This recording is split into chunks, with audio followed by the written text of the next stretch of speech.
Welcome to Chapter 2. Today we're going to discuss about the air carrier operation. As we know, there are several operations in the aviation industry, like a Part 91, Part 121, Part 135, Part 137, Part 125.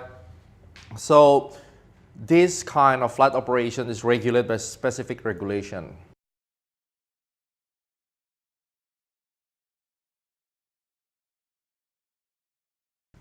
Okay, what kind of training that you're going to have in the Part 121? There are several trainings that you really understand when you join to the airline. You will have several trainings. The first is initial training, the training required by the crew member. So what is crew member?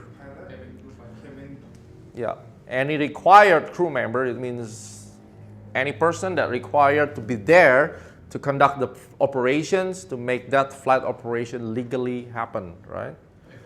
Yes, including everyone that crew members for that airplane. If the FO or the mechanics will be required to conduct the flight operation, then he or she will become a crew members. Training required by crew members and dispatchers who have not qualified or served in the same capacity on another airplane of the same group. Here's the thing.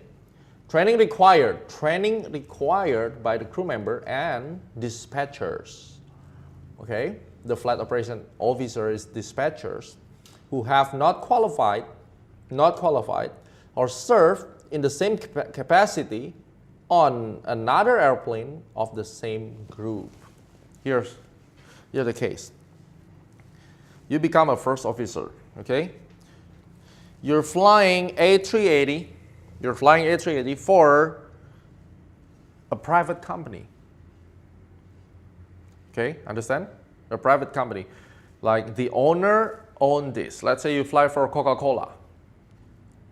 Coca-Cola owns the airplane for their director. Now, as a pilot in command, let's say you're a captain of A330. You hold the type rating of this airplane, right? Then you join to Garuda, Indonesia. Do you need to have initial training? You're already captain in Coca-Cola. You need to have initial training because you are not 121 pilot in command. You are Part 91 pilot in command. Then you have to conduct how to become a pilot in command under 121 operation. Then when you join to the airline, they will give you initial training under 121. Then you become 121 captain. The transition training required for crew members and dispatchers who have qualified and served in the same capacity on another airplane in the same group. So the case is a little different. The transition means the same capacity, you are not 121, okay, or you don't have the type rating on that plane. Then you will get a type rating under 121. The transition is different. Now, the crew members and dispatcher who have qualified and serve in the same capacity on another airplane in the same group, then you're going to need transition training.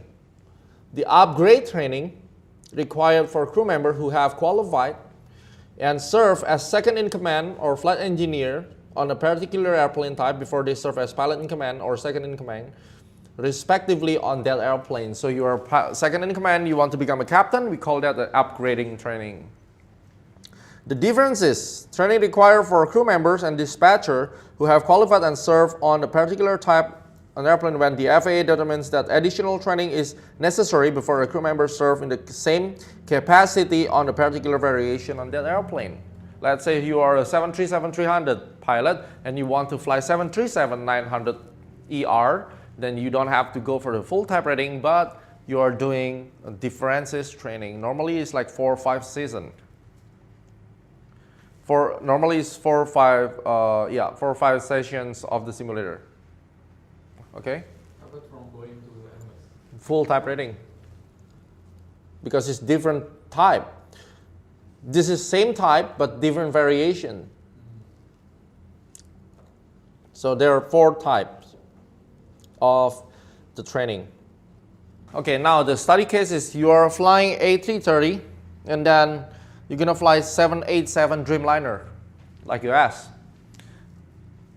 So which training that you may have? Initial, transition, upgrade, or differences? Initial. Transition, required for crew members and dispatcher who have qualified and served in the same capacity, which is you fly for Ana Air and 737, now you're gonna fly another airline, let's say, right? You change the airline. You already have the 121 before, but you are in the same capacity on another airplane in the same group. Okay, training required for crew members and dispatcher who have qualified and served in the same capacity on another airplane in the same group. And this kind of simulator that you will have, the level D one, the level D flight sim.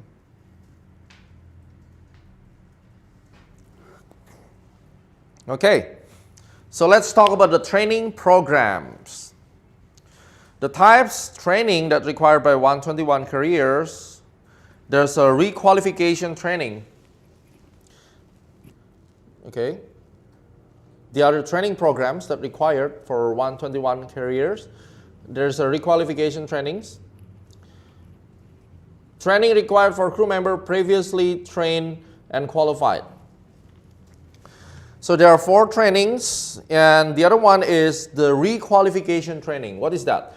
Training required for crew member previously trained and qualified, but who have become unqualified for crew member previously trained and qualified due to not having had recurrent training required by 121.427 or not having take proficiency check required by 121.441. For some reason, you are not flying for several years and you don't have your proficiency check, right?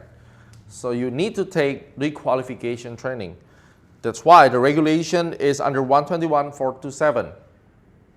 That will regulate how long and when you have to fly to make sure you can maintain your proficiency and not to get requalification training.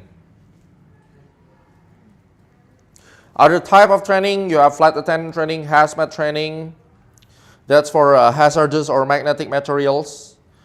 You have to have hazmat training, recurrent training, CRM. Of course, you will have a CRM later.